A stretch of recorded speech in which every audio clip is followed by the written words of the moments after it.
மேகமலை. மலையை காப்பாற்றுவதற்காக மனிதர்களை காவு வாங்க போகின்றோமா? மேகமலையையும் அதை சுற்றி நடக்கின்ற நிகழ்வுகளையும் இந்த தொடரிலே பார்ப்போம். மேகமலை பெயரை சொன்னாலே கண்களுக்கு முன்னால் வருவது மேகத்தை தொட்டு செல்லும் மலைகள், பசுமையான காடுகள், மூடு பனியில் மறையும் பாதைகள், காட்டின் அமைதிக்குள் ஓடும் நீரோடைகள். ஆனால் இன்று அந்த மேக மலைக்கு மேலே ஒரு மேகம் சூழ்ந்திருக்கின்றது. அது மழை மேகம் அல்ல, மாறாக போராட்டத்தின் மேகம்.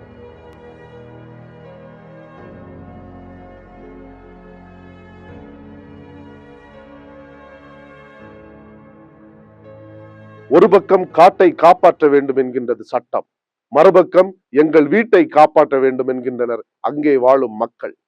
ஒரு பக்கம் புலி, யானை போன்ற அரிய உயிரினங்கள், மற்றொரு பக்கம் பல தலைமுறைகளாக அங்கே வாழ்ந்து வரும் மக்கள்.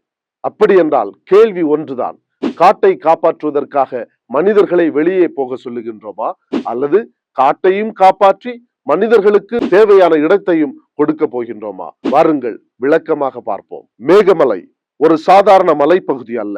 இது தென் தமிழகத்தின் மிக முக்கியமான மேற்கு தொடர்ச்சி மலைப்பகுதி. 2021 ஸ்ரீவல்லிபுத்தூர் மேகமலை புலிகள் காப்பகம் உருவாக்கப்பட்டது. இந்த பாதுகாக்கப்பட்ட நிலப்பரப்பின் மொத்த பரப்பளவு சுமார் 1016 சதுர கிலோமீட்டர். இது புலிகளுக்கான இடம் மட்டுமல்ல, யானைகள், சிறுத்தைகள், காட்டெருமைகள், மான்கள், நீலகிரி லங்கூர், அரிய பறவைகள், ஊர்வன, நீர்வாழ் உயிரினங்கள் என்று மிகப்பெரிய உயிரியல் செல்வத்தை தாங்கி நிற்கின்றது. சமீபத்திய ஜுவாலஜிக்கல் சர்வே ஆஃப் இந்தியா ஆய்வில் மட்டும் 977 உயிரினங்கள் பதிவு செய்யப்பட்டுள்ளன. இதில் 9 புதிய இனங்களும் அடையாளம் காணப்பட்டுள்ளன. அதனால் மேகமலையை பாதுகாப்பது அவசியம். இதில் எந்த விவாதமும் இல்லை. இப்பொழுது கேள்வி என்னவென்றால், இந்த காற்றுக்குள் மனிதர்கள் இன்று காலையில் சென்று தஞ்சம் அடைந்தார்களா? அதனுடைய விடை இல்லை.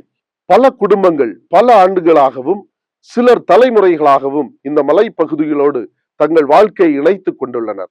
அவர்களுடைய வீடு அங்கே, அவர்களுடைய விவசாயம் அங்கே, அவர்களுடைய வாழ்வாதாரம் அங்கே, அவர்களுடைய நினைவுகள் அங்கே, அவர்களுடைய முன்னோர்களின் வாழ்க்கையும் அங்கே. இப்பொழுது அவர்களிடம் சொல்லப்படுவது, இது காடு, காட்டு விலங்குகள் வாழும் இடம், ஆகவே இங்கிருந்து நீங்கள் வெளியேற வேண்டும். அதற்கு அவர்கள் கேட்கின்ற பதில், அப்பொழுது இத்தனை ஆண்டுகளாக இங்கே எங்களை வாழ விட்டவர்கள் யார்? இதுதான் பிரச்சனையினுடைய துவக்கம். இங்கே உணர்ச்சியை மட்டும் வைத்து பேச முடியாது, சட்டத்தையும் பார்க்க வேண்டும்.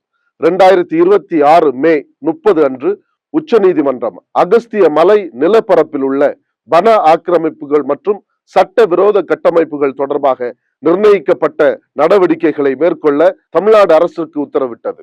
மேலும் வனப்பகுதியில் சட்ட விரோத நடவடிக்கைகளுக்கு துணை போன அதிகாரிகள் மீது நடவடிக்கை எடுக்க வேண்டும் என நீதிமன்றம் வலியுறுத்தியது. அதிலும் முக்கியமாக சென்ட்ரல் எம்பவர்டு கமிட்டி ஆய்வில் 4600க்கும் மேற்பட்ட ஆக்கிரமிப்பாளர்கள் 5000 ஹெக்டேருக்கும் அதிகமான ரிசர்வ்டு ஃபாரஸ்ட் நிலப்பரப்பில் இருப்பதாக குறிப்பிடப்பட்டுள்ளது. இந்த எண்ணிக்கையை புறக்கணிக்க முடியாது. காடுகள் பாதுகாக்கப்பட வேண்டும், சட்டவிரோத ஆக்கிரமிப்புகள் அகற்றப்பட வேண்டும், சட்டவிரோத ரிசார்ட்டுகள், கட்டிடங்கள், வணிக நடவடிக்கைகள் இருந்தால் அவற்றுக்கு எதிராக நடவடிக்கை எடுக்க வேண்டும். இதில் தயக்கம் இருக்கக்கூடாது. இப்பொழுது கேள்வி என்னவென்றால், அங்கே இருக்கின்ற எல்லோரும் ஆக்கிரமிப்பாளர்களா? இதுதான் மிகப்பெரிய முக்கியமான கேள்வி. ஒரு சட்ட விரோத வணிக கட்டிடம் கட்டியவர் ஒருவர், மற்றொருவர் பல தலைமுறைகளாக அங்கே வாழும் ஒரு எளிய குடும்பம். இருவரையும் ஒரே வார்த்தையில் என்க்ரோச்சர்ஸ், அதாவது ஆக்கிரமிப்பாளர்கள் என்று அழைக்க முடியாது. இதுதான் மக்களினுடைய கேள்வி. மேகமலை மற்றும் வருசநாடு பகுதிகளை சேர்ந்த 98 கிராமங்களின் மக்கள் சமீபத்தில் தேனி மாவட்ட ஆட்சியர் அலுவலகம் அருகே போராட்டம் நடத்தினர்.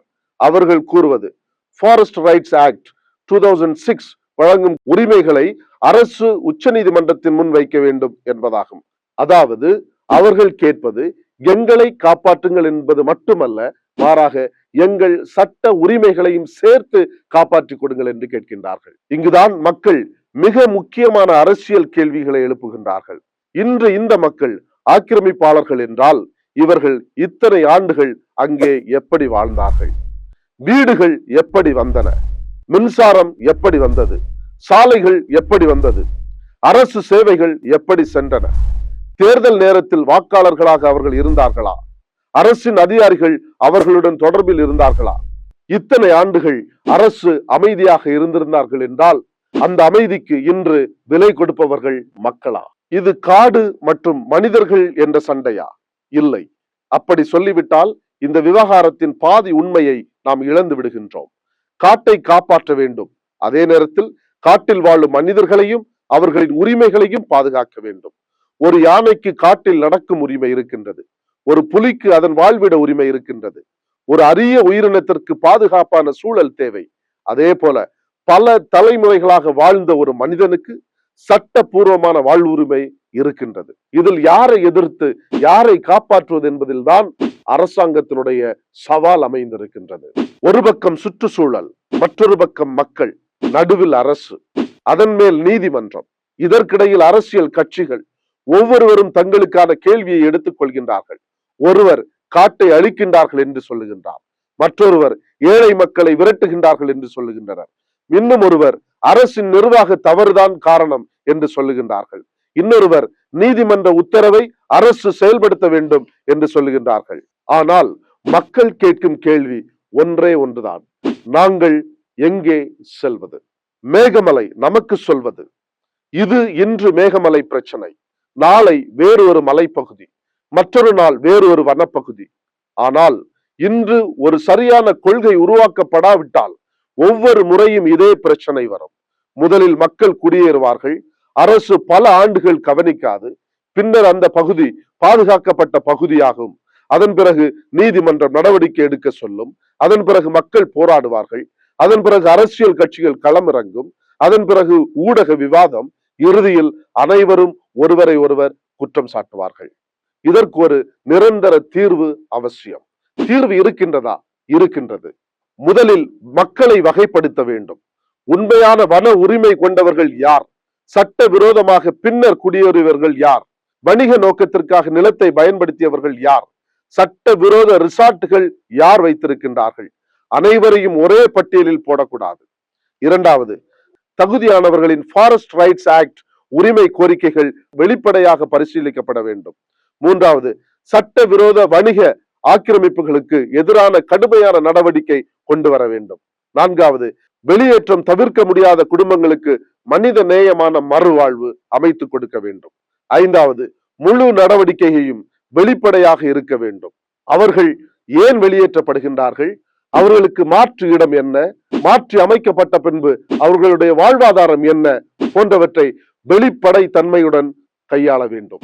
இறுதியாக, மேகமலை ஒரு சுற்றுலா தலம் மட்டும் அல்ல, அது ஒரு உயிரியல் செல்வம், அது ஒரு நீர் ஆதாரம், அது ஒரு வனப்பகுதி, அது ஒரு புலியின் வீடு, அது யானையின் பாதை, ஒரு அரிய உயிரினத்தின் வாழ்விடம். ஆனால் அதே நேரத்தில் அது சில மனிதர்களின் வீடு, அவர்களின் குழந்தைகள் வளர்ந்த இடம், அவர்களின் வாழ்க்கையின் முகவரி. அதனால் காட்டை காப்பாற்ற வேண்டும் என்பதற்காக மனிதர்களை அழிக்க கூடாது. அதே நேரத்திலே மனிதர்களை காப்பாற்ற வேண்டும் என்ற எண்ணத்தோடு காட்டையும் அழிக்க கூடாது. நமக்கு தேவையானது காடா மனிதர்களா என்ற போர் அல்ல, மாறாக காடும் மனிதர்களும் சேர்ந்து வாழுகின்ற ஒரு சமூக நீதி.